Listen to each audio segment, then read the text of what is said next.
topic kese bi sa ba ya na dia me hwehwe nse ke ne story bi eni wona ye no nko a konkomo ni mu du na ya na mi busa awurade ba bi o che wo sa anim de otimi wurezi ade bi sa pie na ye nyina ya dodo ho bi na afi you tifie nso kra ami every blessed day awurade nshira sa akwan ne so kire me kwan ya me mfa so kire me kwan ya me mfa so fozuo komo na ade aba ne nye peche sa gofu bebre nim ko na yanka tete ya baba tu yo ne wo sika bi enei omo kana 3000 emira bi a wo akire kakra nso ne afre no 30,000 ana ebira bi so atwam no so no mfre no 300,000 sika mekeka na ukura ketua bi saa na ohene di ade ne hu se ne dehye no a ne first afutuo ye se ne tunsa bi na mema ba bi na bo sese kakra na daache wanya mobo na ahemfo nkomo no ohunu ne na bi no abo abrabo so hu so ukura sika be saa abre na meka no 30,000 no maba 30 million no maba 3,000 saa edimi ansen bezo bi atia ze the nation bi ayebedru because many friend here akra dem ansen di minim si esesa na na abewie saa 30,000 3,000 30 million do se hwan ya meka ho asem yi na afro se me se ne me ekoyi kakra me na no achi bibia na me ni akonya so biem achi bia na me gya kire agya mesro pe bi bosesen kakra na kroni do nyini no wanya mobo bo se su kono mo ofiri kroni mu no na e prema na se onye bibia ansa na ahoho abenya bibia ye ade ne sa kwampa na nanom kirekire ya ye fa so enu nti no una na bia no heda mo obra ni koko kakra bi odo otimi be si fie wo bantema na bia na bra bonko ni ye no koko fo 1 acre pe otima be si ni fie si adum asisi bantema enne obi ye de hye ontimi nto adum plot dia tonton dia koma de ya hoho asika wo nsem na kwampa ya wantima ngire wo nanan se da achi bi ekobase wo fira konwa so edie nya na po be mo aye mere ubezo obi nsi na so na so odoma nkoma wodi na pakan abefa na ye pe obi adi ade a wam kire fie ne kwampa mo manfa so dikabere ni fie ho wo ze ho de ne kakra wonya ye na oba beto ena man konya bebira akodi baabie kwampa ne da ho won kire ena akura no kura hunu kwampa no okura 700 million okope plot no bi yesi abedi kromesi aton 1.5 na 90 mi anka nche ndehye ze we die fie ani bo ekotirem etimbacho wo de tunsamaje sa na wo ne benedigo zo nkope bi nka ho akura ne yakobo akohibira wantima ntop plot kwampa no wankire no na ebe frimo na bre be so otu nya ne hododo no ne doctor kura ka chenda obewu na ya we so obekire kwampa ne de wo ya aboro de awu so ne na pa benya baabi atena obedane fie no agya mabusuafo foforo abefako ama ade hye foforo abefa ama wonhwe ye kura na hoho na nani bi ana ni sika sem nti ye de akonia baba be hye ne nsa na nanim kwampa ne pe wo so kire ne nananom ene na ade hye wankire ena nam kasa se na masori akonya so go so man na akwasi busumpra me chia no tumfo betwani no o hye ne de hye ne sa no me chia oproto okurum na maje TV na me wodada no mo start so mo chia na no hia ya na ba ko bo an se ni se na afre me atem proto me firi ho kora mo da so chia no o de ho ani dia za afre mo se mo mpe ba bi me bo mo sese o de proto a chia mo hia me nua ba ko yiye ya se na obo mama ne ebi no mo kai tete atem pro no ebi mpe obi nim se de yesi chichiri kuro ye kuroma kuro ye fe yenim nto nim kwampa ne pa o mfaso na de wiase no adane aye bibia o sikadi bre ni sikadi enti ofoso mani Fred na me wo makura se bedi akona me wo maami bia bedo bia fe maami nyanta maami samre wawu awurade mfa ne kra nsie ye o sole ne so wan ko school a bia maami ne ko toilet tete akura so de onim se nifie o ko bomba so na maami ni hia no wan ko school na bola so tota maami di no funo nya so abakon se kiko ofoso maami no wonya di no metima age me ho na so force maami we top form no obebo ko di e babo mo wawu edi maami ni so mo ne nsa peche ni nya ye ho ye patewo atempo aye kire ye no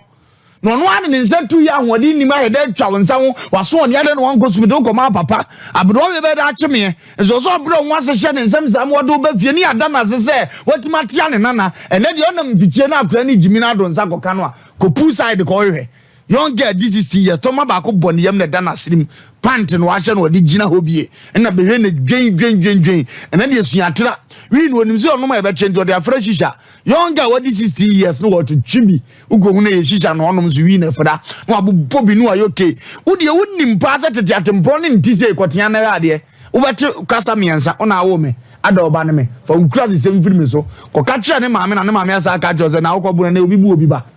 tete atempo na dane tinkwani jimi ya na ejimi na o ya bema na so pese obo adwama nya ma dodo a pre na to iPhone 13 14 15 ni bi unyanya ni Pro Max na wawie oba bi abasi ni pe bi a wo mre ukono odjan de head twa picture na fa picture nko kire bo se picture na ni efe pa fun type bay we send ma me no de number first opa oba ba mu akon na de onu ni picture akura no a otimi je o number straight send ma me ni mu no a ne kondo so opa picture se fa post to keke so we sa ba ma no otwa ni bi okodu fie wa yakuno dina be ma na wodi mate na anko wonya be 150 million obetuma to ni kuro mu 1 plot na kura se half plot no o perfume ni bi ato because o de benyi oba titi atempo ya dane afiri ho o ye de kodu sa akura wefo ukoka de na che no atie sister bi atukwan itie esesi o aburochire up to now oba yi a omfade offensive form ni wo fatimi to nsa friends bra wo mu ade on tuba me na me chia wansa no apache ofafa cheme nanso sa sister yi maye omde omuba na anu ya omfira brochire baye sa nkura we to be cassette omo of fuck you damn you fuck you uko kan ya se hwantete no of fuck omo hwantete no oh sister wonu nim tete no wafamu entesa wawo ma wontimi nya redu wontimi ntete omo wontifa bibi nshi omo mo hunu ba bi omo fire no mo hunu omo atempo hunu abrabo wo so omo bo we dia wo waje atumi za hwantete yetesa ntu wo fa wontimi ni natam na wo baba obedi wo fa atam mahamene mpa ho hwe aye on kaisa tete atempo no da ho wo se yafa so mande nhirabra ye kra na no wode ne mane nyina ba omu hu omo nana no wo mu ne nam ne so za ade bi no na na akrokro nkra so mbema ne nche obi ampeso obesi nana njen enye sa na ofie ne ntete yete wagya ne se abrabo ena abrofo kura ti ma be wura ye kura imasua twi edi so nana me hwe video bi o TikTok ma me rof akwa ne so obeso o kire Ghana Yesu patitwi ya omfren kofi awale Ghana ni dida kwatena brochi o videos bebiri pa ene odi ni krom go bi twika mteso so kwasia se ni twika pepe ne yere se abachi wo wasi ha me ya Ghana ni me ya Ghana ni ya Ghana Yesu ba awu bidimi portrait abrochi ofoso yen kai tete atempon awurade asem kan se ka wotete atempon fa kwampane da na fa so na benya ahome ama okra na enso yen na mafo yese yen dai yen mfa so na ko ban se nhira be na de bebreo die slow bia woti ese tete atempo na ye nim no me nwane nyawo yesu so ye behunu bi okofom 2 times ansa no wako school udimi twimfa papa so da afom prenu no obedu nya mu aduane ne yemfa sika manhye obotu ese ko beba ne abo ampesie unko bi de kimira ampesie nzo e banche ampesie ne kontomire na obeba beto na nso wo de anigye ne arusie bedi ama wagya no mahunu se ufiri ne wo mommo kaase ene de akra ne nkofom onye ahwe wo so ya no pa no krongo nzuo onwale nko school no kura keke no kye ne maame sa akrokro ne pa ne kye wo kaase ne de se de wiase na ye de obeye ne de na akra ne jimi no wo seye e chance ni pa ne hunu so bi banim nyansa kye ne ba won tiase ye mane tete atempon tete na so mani neyin tete ni neyin tete na mfanya nsa ma akora atirim nti obi biala wotie na futu de ma se kai wotete atempon no papa na ne wanya sika na hunu no sa no no fa fom be kwansi 9 ne ko school kwansi aduasa ne ko school kwansi nwotwe ne ko school afam na de akora be fa dropping kra de ama no pon pentema ba ade yo fa ne na mfufu bi ho ma mentia no tete atempon ani atugu ne wiase ne yese basa ofoso ne yebo obi ama ne ensa mo animra ho so tu anamo esefata tete atempon ne be ma wo nkwa ne be ma wo krame ne be mo wonya nhunumu na abrabomu nante a wakura asumdie nipa bi etie AFUTUASEM na se ye kire nipa bi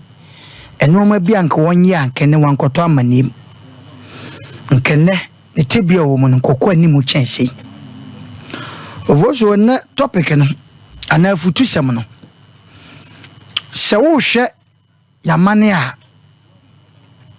enne nipa bebre awo abrochiri a omo pese omo do omo ma eba Ghana ebetie ana ebe hyeso ntiti pam ede ka omo abrabo madam fo bi ka che o sa abrochiri panye ba o na mbusha nsa den o se hwe ya kosha na yo ha no se wa adwen se wokọ umagu aburuchira sa kosha ne moja na ewu emu ha no emfiri wo mu nkoi ovo so ni me se madafu bi maame obefa ne ko Germany na obefa maame ne ko Germany no anche na maame no kodi ode kaka maame ne yese wo ba na madafu na ne yire eye broni German broni na one na wo akwala German broni eba ovo so du ta maame ne yese oba no wo ye ko kra ne ntete ye de tete ye ne a minim sasabe se wo fie ne se wase ba ebesra no so wo ko a ye wakwanya ye digya no maame ne ba na wo kra na se no wo se frawa ne powder nkitinkiti bi ene ode ma no se ma wo so wo ko de a bye bye what TV ho ra ne nana ne timbedu ne se time ko onso nkoda ye culture no entesa edimada ne kan sem wo se abroche ba nya bawu kwan bi so ra anabrofo bebe swatwi broni baby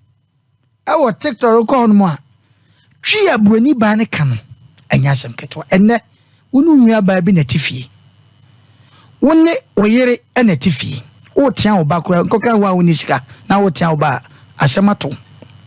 enkura yi nsema wo mu ka nyina fa kwan wonu ho akotia no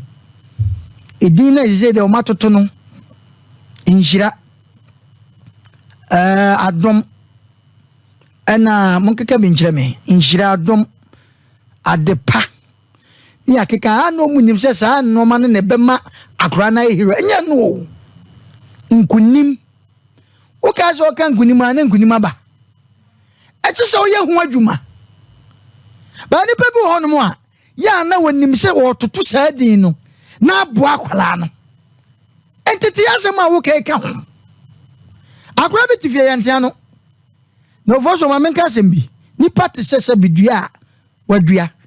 e wona nkwala blem udua na gugu sunsuo na otintima se de na tintima se na e shift kakra se ya mo na agi hini na ekoso no se wanhwa antrene sa na nkwala blem no na ni hini ne yakase a achia sa eko tikente wo nwene na se ba mo a ekonya na esoro ebam adu tama de pese ka kire ye nuan ma na ye nuan mema bi first na se wonam na odi semone a ni won panifo bi a sebo frɛ no wateam no waka se ma kyerɛ wo ana akora fe school ba no be ka se bi ana ne maame de akire teacher no akora no be ka se me kyerɛ me se won pese ye tan wo ba ana school na ye kɔ ne anko se ofosu adehia sa akora no won kɔ so ne din won twɔ letter ana se brofo nko a o ene obi ti ha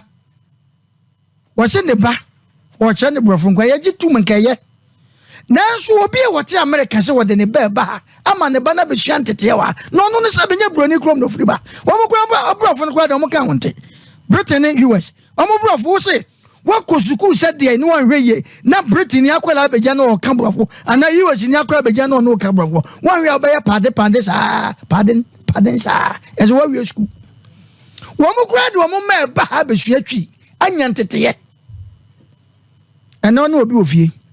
ne ba ye ntia no edin ye deda no so akakraka ade bi o ye bia nti wo ye sabe ohiani wa bi ba na wo ba ne nte brofo a ana wo ba no sabe enkoyi a ne edi ho fam na sankura no so na na nyankopon ehira wo mo ovoso onwa akusika saanum se wutie akusika kosom ya esum nti ena gya kitwa ne nsa enti esum no ma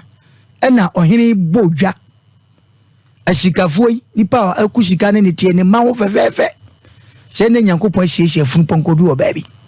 masa mama nka asem chew ye tia oba me ntia oba wate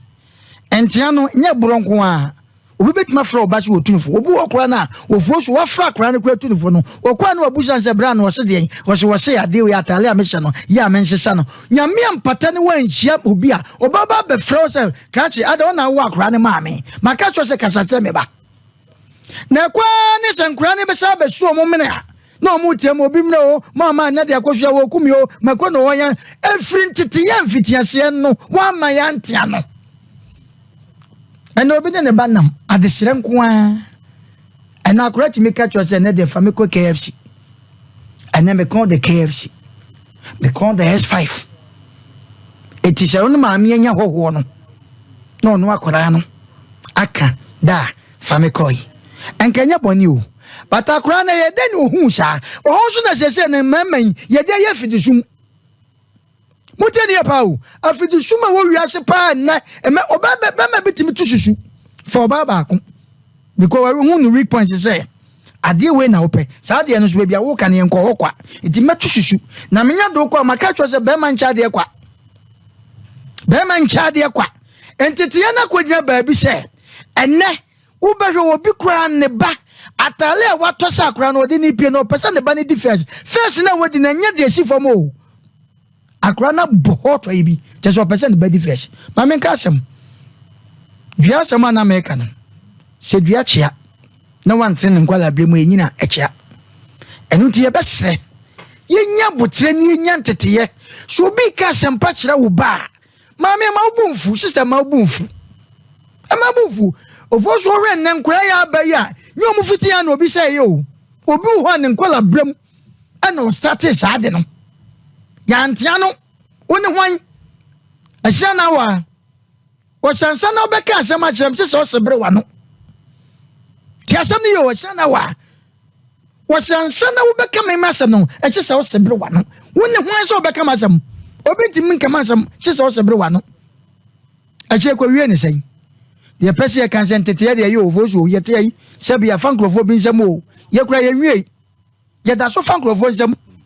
eti e besre wo ba eno nkyere se bia ntia no sika wo fi a eno nkyere se ntia wo ba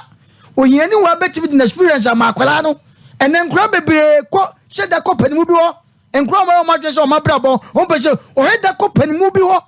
papa mpese mbeti abakwasem me pese o ka bibi kira me eno ye abusua pani na tifie na oni kapra wona nanu mo kura se o na so first ne e ko mo e kwaji abakwasem e wo fie ya basre entete de mesro ya busa na de wo be ya gya ho no eno na njirima e reso wo hene wadaroma wontete ya wo de tete kuro no me ba chonti wo be wu am ya bodi papa ni wadaroma wo sofo e de wa yi wa ba kuro me ba chon no ma be ye tu be ko ama ya fio wo pani a wuti fie me pa chawo ete na da bia kata chawo be mo si da bia nkasa pani wo fie ye kasa pani mpa wo fie ye pani bi bo a wo do ba ja na afefe no no pani ni yesre entity ya de ma yenja bibi good legacy bi atu abusuani ni kronim na wonni ho a sebide bia ya kaiwo yenhua entity